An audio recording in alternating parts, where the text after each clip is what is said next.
천안과 평택이 하락률이 상당히 높던데 대체 왜 그런 거지?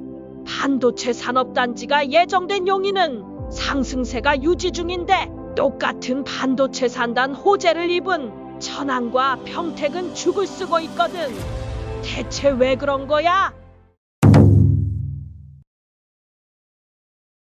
먼저 용인을 살펴보자. 용인의 지갑은 0.77로 앞서 말한 대로 작년 7월부터 상승세 유지 중이야. 용인이 이렇게 상승 추세에 있는 것은 크게 5가지 이유가 있어. 먼저 반도체 클러스터 핵심 수혜지라는 것이지. 용인 처인구 일대 SK하이닉스 중심의 대규모 반도체 클러스터가 조성 중이야. 단순 계획 수준이 아니라 실제 부지 보상 인허가가 진행되고 있고 관련 인프라도 빠르게 구축 중이라 투자자 신뢰도가 높은 편이지. 따라서 장기 호재가 현실화 국면에 진입하였고 기대감이 아니라 실제 수요로 이어지는 거라고 볼 수 있다. 둘째, 서울 접근성 개선이야.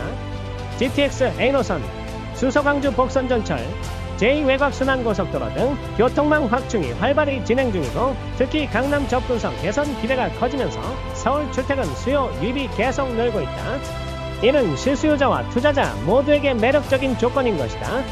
셋째, 전세가 안정 플러스 매매 수요 증가라는 것이다. 용인은 과거 전세가율이 낮은 편이었는데 최근 전세 공급이 안정되면서 전세가가 상승했어. 그러다 보니 매매로 전환되는 수요도 증가한 것이다.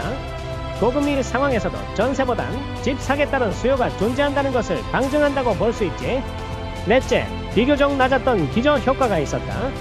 특히 2022년부터 2023년에 과도한 가격 하락을 겪은 그러니 바닥이다 하고 사는 반등 수요가 유입된 것이다. 마지막으로 일기 신도시 리모델링 기대감이 있다는 것이다. 용인의 수지구 기흥구는 분당과 붙어있고 일기 신도시 리모델링 수혜지로 주목받고 있거든. 구축 아파트 리모델링, 재건축 기대감이 있는 단지들 위주로 매수세가 살아나고 있다. 반면 천안과 평택은 상당히 다르다.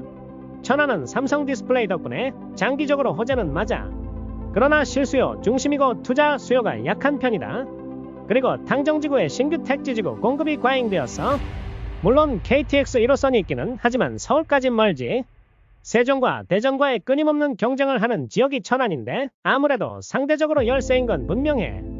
호재는 분명히 있지만 아마도 천안 부동산 투자자라면 느낄 텐데 이곳이 진짜 호재가 있는지는 체감이 안 올 수 있어.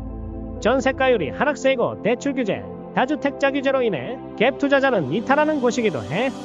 평택도 봐볼게. 삼성전자 평택 캠퍼스가 있지만 이미 반영된 호재이고 평택 역시 실수요자 위주로 부동산이 돌아가는 편이야. 투자자들이 이탈하는 곳이지. 천안 탕정처럼 고덕 신도시의 입주 물량이 과잉되어서 전세와 매매가 동반 하락하게 되었어.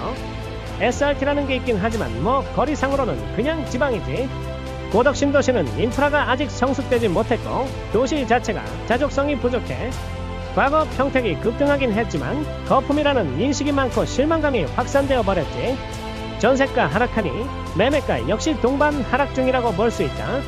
하지만 평택에서도 고덕 신도시는 이제 분리해놓고 생각해야 할 수 있다.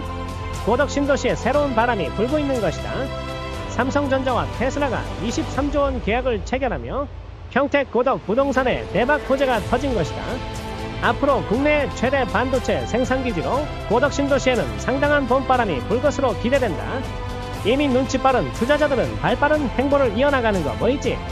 어쩌면 어느 정도 호재가 반영된 용인보다도 평택 고덕 신도시에 투자하는 것이 안전마진의 관점에서도 투자 가치가 높지 않을까 생각해본다. 이상